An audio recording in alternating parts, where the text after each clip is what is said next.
Hi guys, thank you for being with me for yet another day. And I am going to just jump right back into where we left off, which is answering questions that you guys asked. Uh, the first was, let me see, what was it? I made a note around here somewhere. Oh, someone asked about healing and had I ever healed any of my own ailments or illnesses or anything else using magic. And the answer is yes, many, many, many times. There are also, what it also taught me was that there were some things that I didn't do magic to heal myself of, just because seeing the way it works made me a little bit wary. And I'll explain what I mean by that. But honestly, healing is one of the huge draws for a lot of people to magic. Usually people that are sick or in pain or something come to magic looking for some way to deal with that, to cope with that, or to heal it and get over it to the next thing. The other thing is love. You know, everybody wants to be loved and wants to love people, and sometimes we feel lonely, so some people will turn to magic in an effort to remedy that situation. For other people, it's money.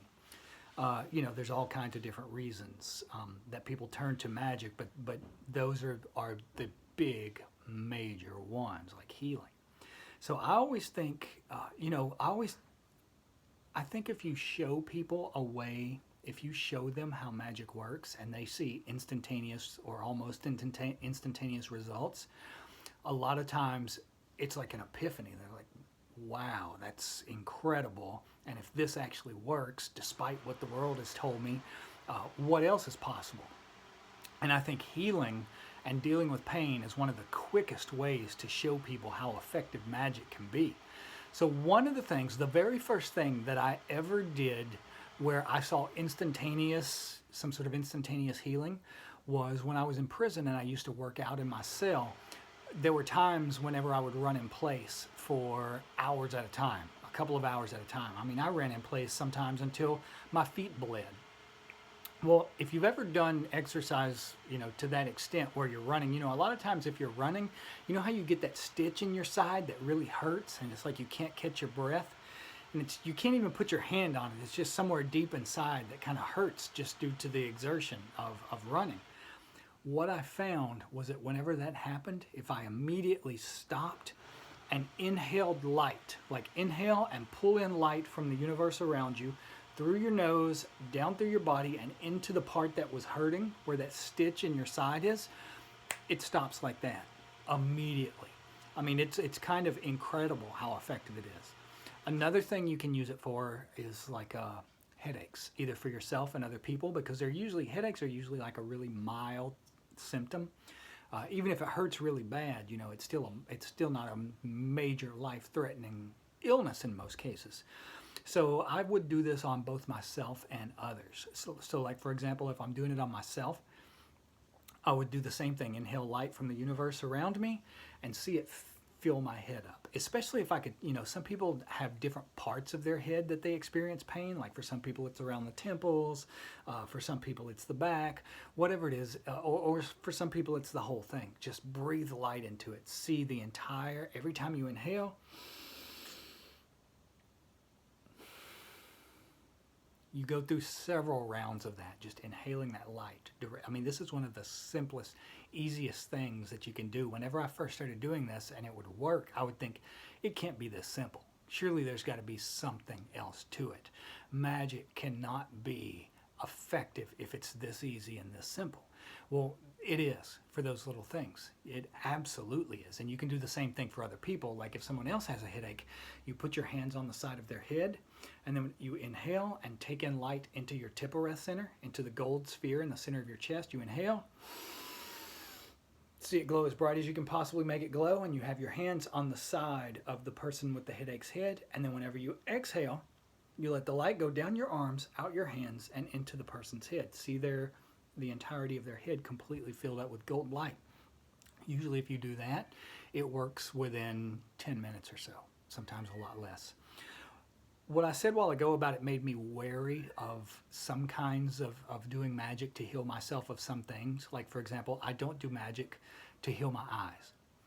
And one of the reasons for that is because I'm going to show you something that's kind of gross, but right inside my mouth, I'm not sure if you can see it, but I usually get a growth of scar tissue. It's just scar tissue that builds up inside my mouth, and it comes from, a lot of different things, biting myself and all sorts of stuff. But at one point, I started doing magic to heal myself of that. And this was after I'd been doing things like breathing light into my side and into my head and, putting it into water to help deal with the pain in my teeth, all that sort of stuff.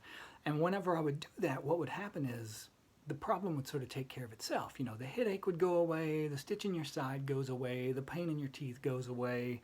So whenever I started doing magic on this, I expected the same thing to happen. I expected it to just go away, just to, dissolve. It did not happen that way. Remember what I always say about how magic follows the path of least resistance? What happened in that particular case was I did magic for this to be healed, and this was years ago, so it's grown back now. It grew back over a period of about 8 years. But I did magic on it to be healed of it. One time I go to the dentist, and while I'm at the dentist, he's working on my teeth, and he goes, "Oh, you want me to take care of this while you're here?" And within just a few seconds, he took a laser and cut it off the inside of my mouth, cut the growth, the scar tissue off. And he told me, he said, there's a chance this will most likely come back after a few years. This is something you'll have to do over and over and over. But that's how the healing worked. Like magic followed the path of least resistance. Yes, it could have just been absorbed back into my system, but it was easier and faster for it to accomplish the goal by just doing it this way. So the reason I don't do magic on my eyes is in the off chance that, it requires some sort of eye surgery or something, and I'm not ready to do that at the present time. Maybe there will come a day when it's so bad that I will, but right now I'm just not to that point yet. So yes, I have done magic many, many times on healing certain things. It has never, ever not worked, but it doesn't always work how I think it's going to work. So hopefully that answers your question. Let me think. There were other things that people were asking. I'm just going to take a really quick one where somebody asked, what would I recommend for someone who is suffering severe mental and physical illness to the point that they don't want to be here? Well, the first thing that I'll point out to people is there's nowhere else. This is where we are. This is, whenever I say that the universe or that this divine source behind all of creation poured itself into the dimension of time and space and became us, God became the world, became us. If there are certain techniques, and this takes a lot to describe to people, where you are elevating your consciousness. Once you elevate your consciousness to the absolute highest level that it can be elevated, what happens is, and this is what, if you've seen the Ouroboros, the symbol of a snake biting its own tail, when you reach the absolute highest states of consciousness, it's almost like you are in a loop where you come immediately back here and you are grounded hard into your physical body. It's because no matter where we go, this is where you come back to. However, there are no magic words that are going to fix everything. It's just not going to happen. If a religion, a spirituality, a person, whatever it is, tells you that there's a magic word that's going to make all your problems go away, they're lying to you. And either it's because they don't know any different themselves, maybe they hope it's true, or it's because, they want to convince you so that you convert to their religion or whatever. The thing is, what we usually think of as blocking our way forward, whether it's physical or mental or emotional pain, or whether it's a situation in our outward life, the thing that we think is blocking our path is our path.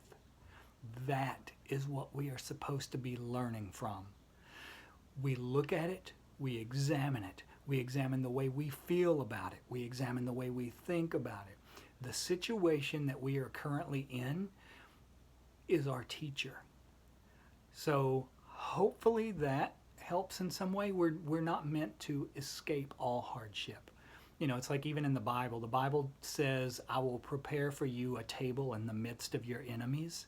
Doesn't say there will come a day when you won't ever have enemies. It says you will have enemies and you will be surrounded by them, but I will prepare a table for you in the midst of even that. We will always face hardship. We will always, always face difficulty. We're not supposed to try to escape it. We embrace it because that is the path. That is the teacher. Once you do that, then usually what happens, once you stop resisting the situation and fighting against the situation, then the situation dissolves and it'll take care of itself in some way and you'll move on to the next thing. Okay, guys, I hope you're well. I love you. I will talk to you back here tomorrow with, I'm going to look through and get some more questions as well as other things that we need to talk about. Hope you guys are well and have a good day. Bye-bye.